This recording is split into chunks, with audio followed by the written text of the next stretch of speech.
Good evening, this is Kuro. Got a tier 10 game in my Z46. This will be my ranked commentary for the ship for the upcoming ranked season. Going over the matchmaking, we only have 3 battleships. Again, Torpedo Boat, which Z46 is primarily a torpedo boat. Uh, it's not the best matchmaking. We're looking at a Des Moines, Buffalo, Cleveland for radar threats, and the DDs we're looking at Gearing, Shima, Chungmu, another potential radar threat. Asashio, while not a threat to me, is a spotting threat that can outspot me as well as Shimakaze and obviously Shimakaze torpedoes. All in all, this is kind of average matchmaking for the current meta right now. So we're going to focus on Z46. She is kind of shoehorned in there just before you get Z52's God tier Hydro. You have a 4 kilometer hydroacoustic search. It is primarily you're going to use it more defensively than offensively. But occasionally there's going to be situations that hydro is very effective. You're actually going to see one here in a minute coming up here. So Z46 she's an interesting boat as far as her design. I believe she is the best torpedo boat, pure torpedo boat in the game. And the reason why I say that, the gun orientation with 2 guns in the back, 1 in the front. She's got really good torpedo angles. She's got excellent torpedoes. Yes, they're a little, quote, short on range, but for the most part, playing a torpedo boat, you don't want to be spamming torpedoes really outside of 10 kilometers if you can avoid it. Even if you have to duck temporarily into somebody's radar range to get off some good torpedoes, you know, it's generally worth it. Gun-wise, you know, it's the typical German DDs, low alpha HE, and the AP, if you can land it, is just does disgusting amounts of damage.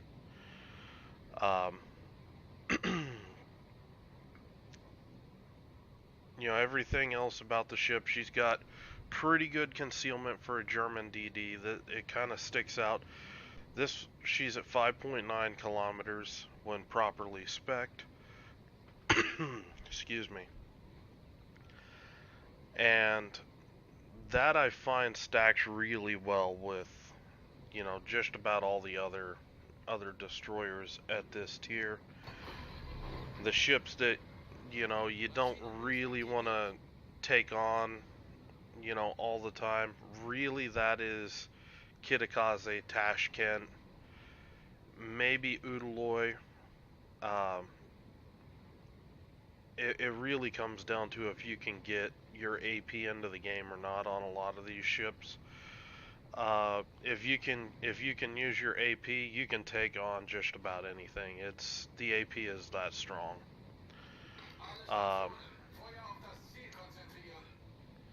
But you know, the big one that we're gonna focus on is the torpedoes. You know, she's gonna be a really spammy torpedo threat during ranked, and with her hydro, she's basically gonna be able to protect her DDs from being, you know, DDs, cruisers, whatever is smoked up on the front lines. Gonna be really good at preventing the enemy from getting torpedo hits in. Now, I'm going to pause it right here to just kind of talk briefly about what happened for the initial game. I basically had a flanking spawn position, so my job is basically to come up here and clear the flank. Once I got roughly to this island, I hadn't spotted anything. It's a pretty clear indicator that the enemy team's got a lemming train going to the south. So rather than just keep coming right across, I push in. And when I push in, I manage to jump this Chung Mu. And what I'm trying to do, I'm trying to duck into this island so I can limit, all the people that can shoot at me. I just want a one-on-one just between me and this Chung Mu. And I'm closing distance. I want to get in under 4 kilometers, so my Hydro will persistently spot this guy. And I've managed to do that as I was tucking into the island. And this is going to be a dead Chung Mu here.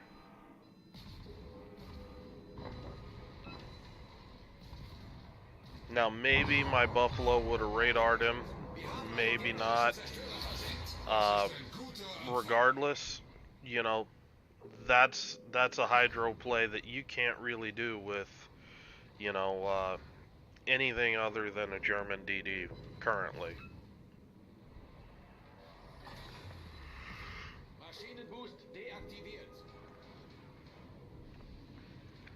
Just shooting a few perspective shots out there on that Republic. Maybe I get a fire, maybe I don't. Learning when to use HE, when to use AP it's very subjective with the German DDs. You're going to do a ton of AP damage if you can get those shots in. However, your HE tends to synergize better with your team to wear targets down, because you do have a decent fire chance, you do have a decent rate of fire on these ships, and you combine that with how often you got torpedoes coming up. It's pretty strong. This is one of the things I'm talking about with the gun arrangement. I'm pretty much sticking my stern out there, just getting some cheeky, AP damage in on this guy, and then just ducking in before he can do anything. And I mean, you can see the damage. 1.8, 1.9, 2K, a salvo, and with that being penetration damage, it can't heal that all the way back up. So that's HP that's not coming back on a radar cruiser. So it's really nice when you can get those types of chunks in on enemy ships.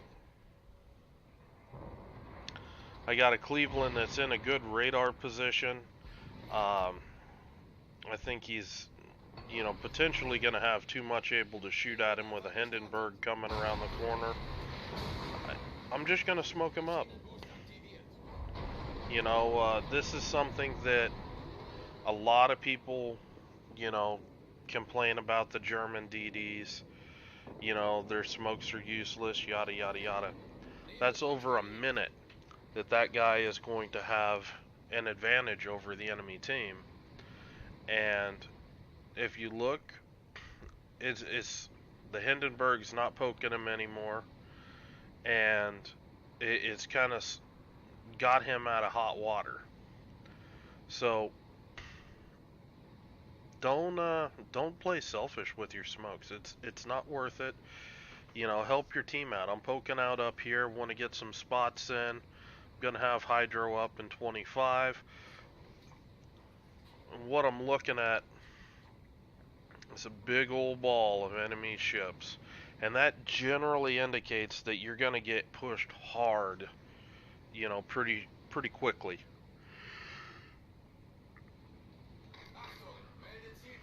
So I'm looking. I thought that Cleveland was going to YOLO right into the cap, and that could have been a disaster. Fortunately, he's going to skirt around these islands, you know, try to play it safe. And I'm just coming up here. I've got my torpedoes up. I'm looking at prospective targets. I'm going to settle on this Bismarck. You know, it's looking like, okay, he's going to push around, he's going to push right around that island. I know that Cleveland's going to be coming out, so I want to complete this turn and then be able to be in a kiting position before this Cleveland will come out and start to be an issue for me. The Bismarck's going around the island, so I'm just going to completely turn around because I'm closer than I'd like to that Cleveland. And I'm just going to use this side of my torpedoes. And again, I'll be in a good kiting position. You can see, you know, pretty good torpedo angles. And all I'm doing here, I'm basically timing in my head how that indicator was moving for the Bismarck and just accounting for he's probably going to, you know, turn to come back in slightly, and just trying to track it in my head and visualize, you know, my lead indicator. That's all I did right there. It is a little bit of a complex torpedo shot, but it's well within the realm of doable. You just have to find a way to be able to, you know, figure out how to take those shots. And they're right on the money. And with the loss of that battleship, that really shores up the western side of the map. The Cleveland, I just took a quick shot. She's going around the island.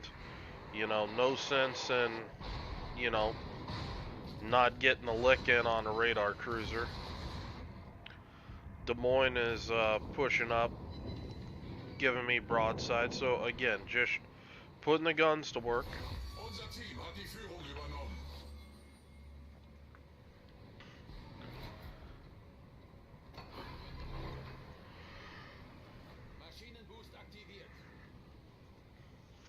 Now, I've finally got a team that's actually pushing up, and it's worrying me because some of these guys are low health, and they're pushing into pretty healthy guys that they've got decent cover back there. Yes, they're losing a bunch of points on the center cap. Yes, they're down ships, but in general, the guys that are left, they're pretty damn healthy. So right now I'm concerned about my team, you know, getting over aggressive and throwing the game. So what I want to do, I want to push in here, and I want to start applying some map control to these points of entrance to the middle of the map. Got the Cleveland over here, you know, thinking about dumping torps on the Cleveland. Yeah, nah. I'm just gonna shoot it. Wait till the Cleveland shoots, and just gonna slam some AP in it. And again, you can see just how good that AP works. You know, one volley, 3K off that radar cruiser. Just real cheeky shots. The guy has no chance at, you know, trying to get a lick back in on me. And you know, I really like that. So we got broadside Republic. I'm gonna zero in on this guy and really work the guns out on him. Quick shot on the Azumo since the Republic was down. Since the Azumo's angled, it's not really gonna do anything. It's either radar or hydro. I think it's hydro from this Mogami. And here I'm just using my HP. I'm still really healthy. And this is a low health Mogami. And just, I mean, look at that AP. You cannot give German DDs broadside like this. You know, I don't really Battery care. critical. Why, thank you. I really don't care what ship you are. These ships, it's just too much DPM for you to to play around like that.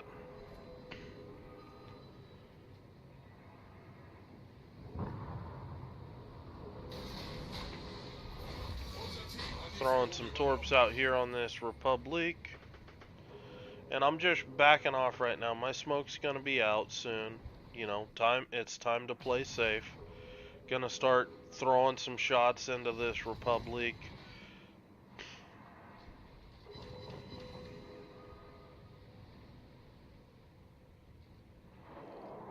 Smoke's down.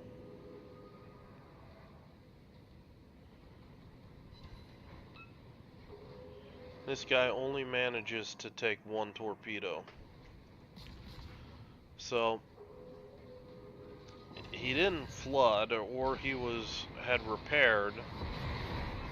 So I'm just using these rocks here, you know, to my advantage. With the stern guns, a lot of times you're able to find firing arcs that a lot of ships can't, because like in this position, my rear guns will be able to have a higher arc than my front guns, and that will keep my superstructure in cover behind these rocks, and it makes me incredibly hard to hit in this position.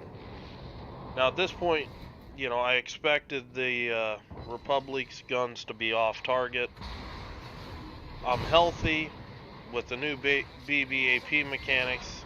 He's not going to be able to kill me, but I can get some good shots in there. I sneak in a couple volleys, and you know, just another big chunk taken out of him. Now my smoke's coming back up, and this guy has to push. He has to push or he's going to lose.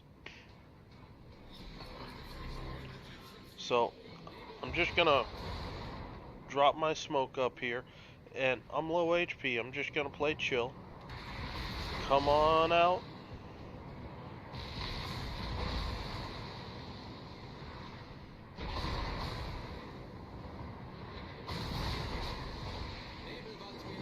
Drop the second set of torps. I'm too close. He ends up, you know, spotting me in my smoke. But the second set of torps finished the job. And this is about gonna be game. Now I'm running right here because I know this Hindenburg probably has hydro. But with my smoke screen in between the guy, I can still shoot. And Hindenburg gets nuked, goes down, and that's the game. So Z46, you saw a little bit of you know, locking down choke points, stuff like that, where you can use that hydro as a tool to keep, you know, guys either preventing them from poking you, or, you know, tracking them as they're trying to push, and just being able to push in and, you know, get the torps off, get your AP into the mix. The ship is, you know, it's a German DD, and actually my favorite German DD, and possibly in the running for my favorite DD in the game. Z46 is amazingly strong, and if I had to hunt blacks and Kitakazes and, you know, a lot of these other nasty destroyers, this would be a destroyer that I would think very long and hard about, because she can put out the numbers. I mean, you take a look here, you can kind of, I always, with the German DDs, check my accuracy, you know, how many overpens I had, you know, how many ricochets, shatters, all that kind of stuff. I was fairly decent with my AP that game. But again, getting back to, you know, where I kind of see the balance, I see Z46 as a very strong wild card. A lot of people are going to make the jump to bring black and things like that. Um, I think Z46 is a better general purpose destroyer than Black. Um, Black has obviously more tools, but she's gonna struggle, particularly if the matchmaking's, 3-4 battleship teams, um, and only a handful of destroyers. Black is gonna be much weaker in that type of matchmaking, whereas Z46 will excel in that matchmaking. You run a full torpedo spec on this thing, and you can crank out ridiculous amounts of torpedoes. Um, nearly nearly torpedoes reloading every minute. It's probably the fastest reloading torps at tier 9, and that can open up some interesting opportunities for you to take care of business. So this was my Z46 commentary. Again, I think she's a wild card. I probably will have her in the rotation and playing her between Black and Kitakaze and maybe Yu Yang, or not Yu Yang, Yagumo. Uh, so right now those are the couple that I have in my head that I'm gonna go on ahead and play. Um, so that's kind of where I'm at with Z46 right now. I hope you guys enjoyed the game. I thought it was a pretty entertaining game. It was also fairly informative as far as German DD play goes. Um, if you have any questions, give me a shout. Leave a comment below, and I hope you guys have a great day. I'll talk to you later.